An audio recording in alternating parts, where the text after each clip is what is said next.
کیا عقیقہ کرنے سے بلائیں ٹل جاتی ہیں؟ بنت عمران،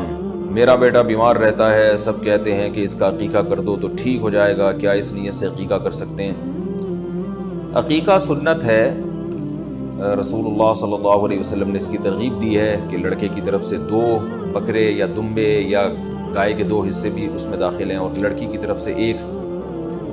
آپ صلی اللہ علیہ وسلم نے ارشاد فرمایا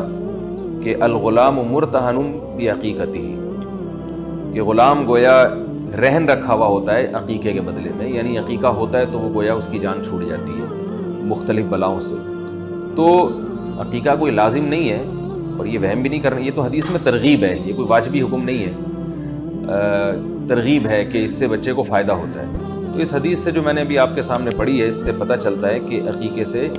بچے کی جان چھوٹتی ہے مختلف بلاؤں سے، تو افضل ہے عقیقہ کر دینا چاہیے اگر اللہ نے گنجائش